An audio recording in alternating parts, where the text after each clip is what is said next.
Comment donner un feedback délicat quand on est manager? C'est la question à laquelle je vais répondre aujourd'hui. Pour répondre au mail de Nicolas qui m'écrit et donc il me dit: Salut Jordi, j'espère que tu vas bien. Je me permets de t'écrire car je suis confronté à une situation un peu délicate. Je pensais que tu pourrais peut-être m'aider ou me donner quelques conseils. Depuis quelques semaines, j'ai remarqué que l'un des membres de mon équipe a adopté des comportements qui ne sont pas vraiment constructifs pour le groupe.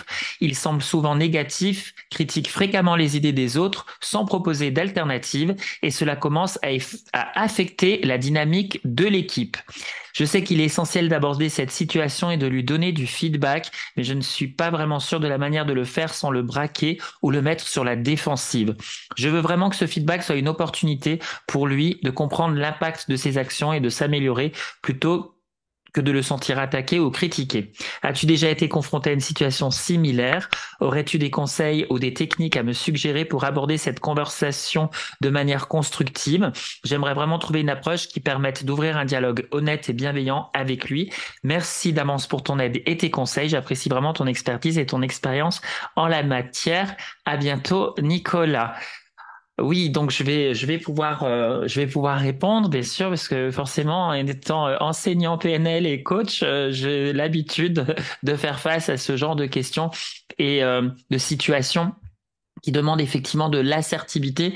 Et l'assertivité, en fait, c'est la qualité de pouvoir être à la fois dans le lien, dans le rapport, dans la bienveillance, mais tout en étant confrontant pour aller poser un feedback effectivement délicat. Alors, je vais donner quelques conseils avec cette vidéo qui, je pense, Nicolas, te seront utiles et seront certainement utiles aux personnes, aux managers qui vont regarder cette vidéo et qui peuvent vivre le même genre de situation. Donc d'abord, avant de donner un feedback, déjà la première chose, c'est à ne pas faire. D'abord, je vais vous dire ce qu'il faut pas faire. C'est pas y aller en réactivité quand soit vous êtes fatigué, soit vous êtes dans un état émotionnel pas ok, en réactivité par rapport à des agissements qui peuvent voilà clairement agacer. Moi, je sais que les conneries que j'ai eu fait dans ma carrière hein, d'enseignant, de coach, c'était d'adresser des feedbacks pas au bon moment pour un stagiaire ou pas un bon moment en tant que coach, quand moi-même j'avais pas assez dormi ou que j'avais accumulé beaucoup de travail, beaucoup de stress, que j'avais été beaucoup sous pression. Si j'avais été plus attentif à mes états internes, je me serais dit non, n'y va pas maintenant parce que tu vas pas te sentir totalement bien. Et d'ailleurs, c'est intéressant, j'avais une petite alerte qui me disait que j'étais pas vraiment prêt à donner ce feedback, c'est que j'avais une appréhension plus, et j'y allais quand même. Donc déjà, si vous avez de l'appréhension à le donner, le feedback, bah, c'est pas très bon signe, ça veut dire qu'il est peut-être pas assez préparé. Donc, la première chose, c'est de vérifier que vous êtes suffisamment en bon état ressource, c'est-à-dire que votre état émotionnel est vraiment OK pour pouvoir le faire, et de ne pas le faire en réactivité, c'est-à-dire que vous n'êtes pas tout de suite vouloir corriger. J'aime beaucoup Marshall Rosenberg, le père de la communication non violente, qui disait connect before correct, connecte-toi à l'autre avant de vouloir le corriger, ou Grinder et Bandler dans la PNL qui disait peace and lead, c'est-à-dire voilà rapport et conduit ensuite. Donc ça c'est vraiment la première chose à faire. La deuxième chose à vérifier, c'est que la personne également, ce collaborateur, va être disponible et prêt à recevoir le feedback.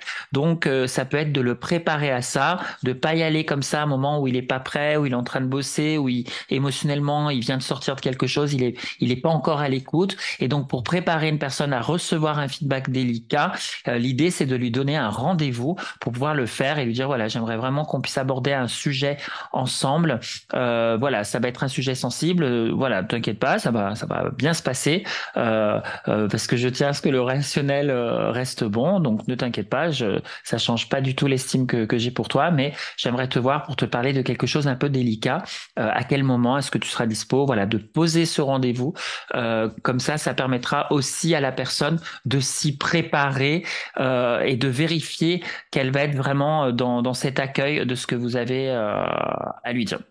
Ensuite, Je vais vous donner plusieurs outils. Alors, il y a la méthode classique dans le management, qui est la méthode qu'on retrouve en PNL, hein, programmation neurolinguistique, la méthode du feedback sandwich. Alors, effectivement, qu'est-ce que la méthode du feedback sandwich? C'est de mettre d'abord une couche de pain, c'est-à-dire de commencer par des choses positives pour justement créer le rapport. La viande au milieu ou le jambon, bah, c'est les pistes d'amélioration. En fait, c'est ça le message à faire passer. C'est ce qui est délicat. Et donc, effectivement, il s'agit de ne pas donner trop de pistes d'amélioration parce que vous imaginez un hamburger où vous avez quatre steaks avec juste de pain. Ah, on n'arrive pas à ouvrir la bouche pour pouvoir. Voilà, ça va être indigeste. Donc, l'idée va être de donner les deux pistes majeures d'amélioration, mais de pas en donner trop parce que sinon ça va décourager ou ça peut braquer la personne, ça peut être complètement contre-productif. Donc deux pistes maximum. Ce qui va être important aussi, c'est d'être très spécifique et contextualisé, s'abstenir vraiment d'interprétations subjectives qui seraient trop en lien avec le monde de l'émotion. Moi, je sais que par exemple, dans la communication non violente, il est conseillé de parler de ses émotions avec des méthodes de dire quand tu fais en étant spécifique, voilà ce que moi je ressens et voilà ce dont j'ai besoin.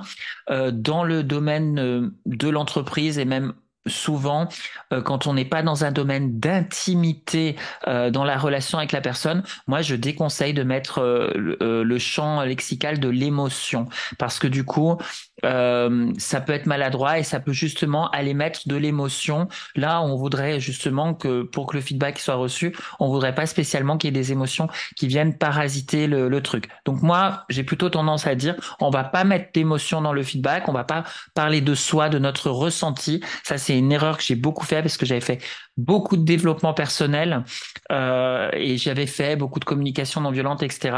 Et j'avais tendance à ramener la situation à mes propres émotions, mais je me suis rendu compte que dans une posture de management, de dirigeant, c'était pas, on n'était pas dans un rapport et dans une relation d'intimité pour utiliser ces techniques-là de la même manière que si on communiquait dans une relation de couple, par exemple. Donc moi, j'enlève le champ de l'émotion et je vais plutôt vous conseiller d'aller vraiment sur du factuel et du spécifique. Voilà, quand tu fais cela, voilà ce qui se passe concrètement, voilà ce que tu fais et voilà ce que je t'invite à faire. Donc les pistes d'amélioration, c'est vraiment de proposer des solutions ou d'amener la personne à réfléchir et à elle de nous dire quelles sont les solutions que tu peux m'apporter. Et effectivement, dans le feedback sandwich, on va terminer par une tranche de pain qui sera effectivement quelque chose de positif pour clôturer et terminer la relation. Voilà techniquement la méthode du feedback sandwich. Alors ça, c'est une méthode qu'on utilise en PNL, mais je vais la coupler par rapport à la situation, Nicolas, que tu me décris et que peut-être d'autres vivent. Je vais la coupler avec une autre technique en PNL qui est d'aller en deuxième position. Alors, qu'est-ce que c'est que d'aller en deuxième position? C'est de se mettre à la place vraiment de la personne qui a ses comportements négatifs. Et avant d'aller donner ce feedback, absolument, il faut déjà investiguer et chercher pour quelles raisons cette personne a ces comportements négatifs, pardon. C'est de passer en deuxième position, c'est-à-dire se mettre. Il y a la première position, c'est soi. La deuxième position, c'est celle de l'autre. Et se mettre dans ses baskets et se dire, mais tiens, quels sont ses besoins, ce qu'on appelle en PNL les fonctions positives. Quelles sont les fonctions positives que cette personne est là qui font que elle se met à avoir ces comportements négatifs. Donc là, par exemple, dans le mail, tu me dis qu'il critique souvent le travail des autres et il se montre extrêmement négatif. Et donc l'idée, ça va être d'aller chercher d'abord à essayer de comprendre pourquoi il y a ces comportements-là, qui sont des comportements pas OK, hein, effectivement, mais voilà, ça répond à quel besoin. Et ça pourrait être, par exemple, on pourrait, si on faisait preuve d'empathie envers ce collaborateur, un manager empathique, il va certainement se dire que, et je vois ça souvent chez les gens pardon, qui sont extrêmement critiques et négatifs comme ça et un peu cassés, critiquer le travail, etc. Ça peut être en fait par prudence, c'est-à-dire c'est un petit peu le mouton noir, vous savez, où tout le monde va dans la même direction, et puis le mouton noir, c'est ce qu'on appelle en polarity, en PNL, le polarity, c'est-à-dire qu'il va aller systématiquement être dans un esprit d'opposition, qui peut être perçu effectivement comme quelque chose de très pessimiste, parce que ça vient freiner l'équipe et ça vient l'empêcher de travailler. Et en fait, la fonction positive, les intentions des personnes qui ont cet état d'esprit d'opposition, c'est souvent, on va aller chercher pour trouver la fonction positive, c'est la qualité derrière ça. Et souvent, la qualité de la personne, c'est d'être prudente, hein. C'est de se dire, bon, il faut que je me montre prudente pour éviter des dangers, parce que si on fait comme ça, le travail risque de pas être bien fait.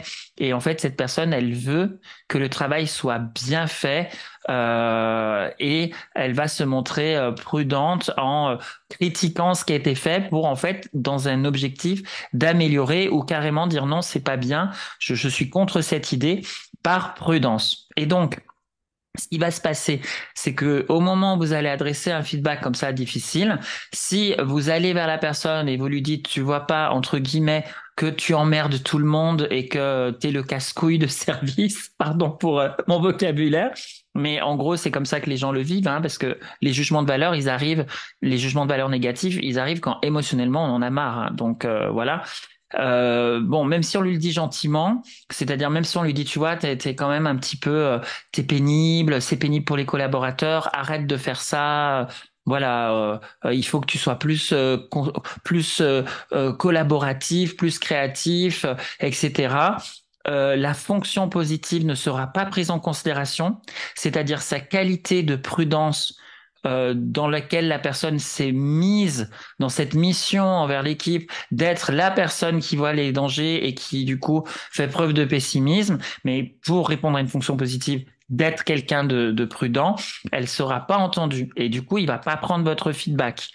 Donc l'idée serait plutôt de partir de la qualité. Donc moi la première tranche de pain que j'aurais tendance à mettre, c'est de dire à la personne, tu sais, ce qui est vraiment génial dans cette équipe, c'est que tu es quelqu'un qui démontre une anticipation au risque, qui démontre de la prudence, qui fait preuve de parfois ton esprit souvent critique et d'opposition, comment améliorer le travail pour être sûr que le travail soit bien fait et que il n'y ait pas de conséquences négatives. Donc je trouve que tu as cette belle qualité pour l'équipe. On a besoin d'avoir des gens comme toi qui sont un petit peu les gardiens de ça, de cette vérification là et d'anticipation, hein, parce que des fois ça pourrait être effectivement dangereux pour l'équipe et l'entreprise si personne ne voit le risque et que tout le monde va dans la même direction. Donc effectivement, on a besoin d'un collaborateur comme toi. Donc déjà de commencer comme ça, waouh, ça apporte de la reconnaissance à la personne sur vraiment son intention.